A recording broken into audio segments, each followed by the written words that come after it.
There's a Netflix series, and I'm talking to everybody. Pay attention. There's a Netflix series that addresses male rage and influences of social media on today's youth. It's called Adolescence, and it came out uh, on Thursday. It's about a family's world turned upside down when a 13-year-old named Jamie Miller is arrested for murdering a schoolmate. The charges against their son forced them to confront every parent's worst nightmare.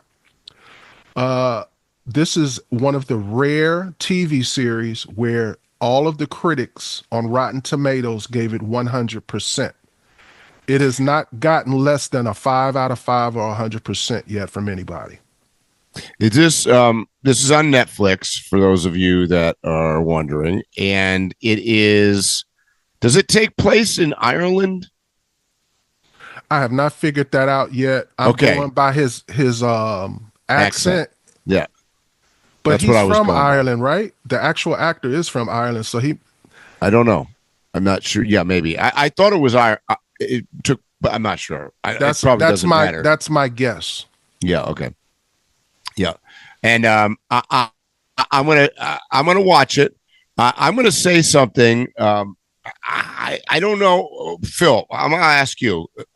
So nowadays we have so many choices to watch things on, and this. I'm diverging from our regularly scheduled program here again, but so Netflix to me. So I'm interested to see how this series does because. To me, Netflix is a little bit at a disadvantage over some of the other players in the. I found that they're really good at promoting stuff, meaning that whoever they've got on the Netflix team to put out the trailers and the promos and the whatever, they do a really good job. Mm-hmm. I've been let down in some of these series once I watch it and I go, geez, I don't feel like Netflix has the same budget that say Amazon or HBO or one of the other quote networks has. So I'm curious to see how well of a job they do on this. Having said that, I've been watching. I want to throw this out there because we're off tangent. I've been watching. I think maybe I mentioned this last week, but I've been watching the follow-up series to Game of Thrones on HBO. The second season of the hell's the name of the damn thing? Dragons. Whatever it is, the spin-off of Game of Thrones. Now, I really enjoyed Game of Thrones, although I will tell you that was super complicated. There was just so many characters, so many names, so much confusion. I don't know what everybody else thinks out in viewership world here, but the Dragon series is terrible, in my opinion. I have literally now watched the same episode in season 2 like twice, and I can't make it through the entire episode without like wanting to turn it off and go to bed. So I want to hear if out there, if any of you guys are listening, what your opinion is on the Dragon series on HBO, because it's terrible. I think you would enjoy it if you haven't seen the Game of Thrones. Because when I see it, I'm comparing it, and it looks cheesy. It's cheesy. It's like it was the costumes, the hair, it's boring though. It's moving at the speed of backwards. It looks like I'm watching Saturday Night Live, and they're doing one of them skits. Yeah, like it's a parody of it or a caricature of it. It doesn't seem like the same people are behind this show at all. It doesn't. So I'm really struggling. Season 1, I watched the whole season 1, and at the end of it, I was like, okay, it was relatively entertaining, but I didn't care for it a lot because it was dark. Not only dark, gloomy dark, it was film dark. I felt like it was always raining or dark or nighttime or like.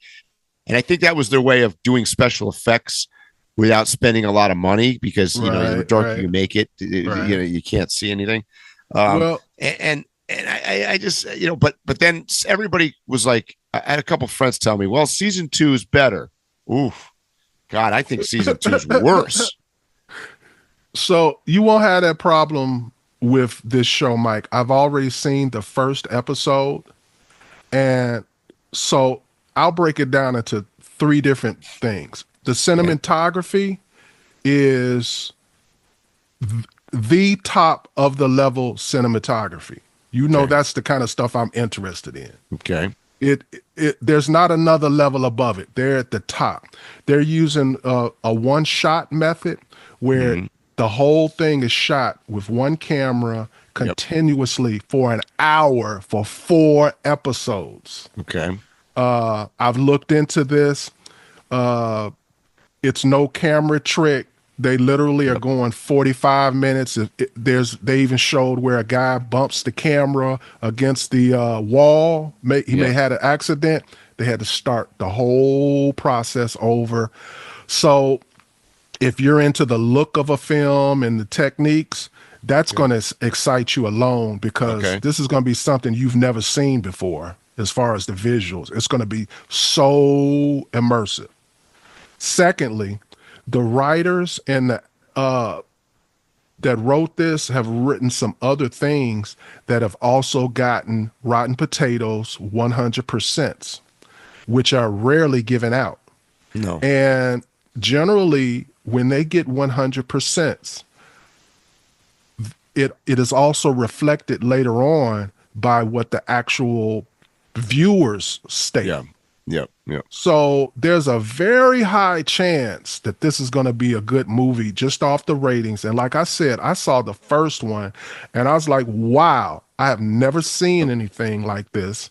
And I'm not saying it from like a shock value. I'm saying it was just top notch quality in Okay. every way.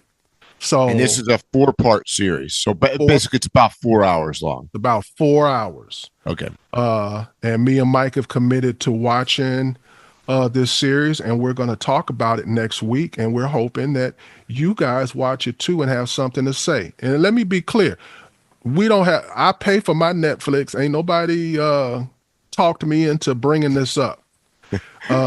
Me too. I believe personally that this is going to be a extremely relevant TV series in a few days. Once enough Okay. people have watched it, it's going to go right to number one. I believe this, and it's going to be talked about heavily. So this is Netflix for you guys, called Adolescent, right? Yep, it came out Thursday, so it's already out. Probably when you click on your Netflix, it'll be the one that Oh, of course, because we just talked about it. Listen to me right now.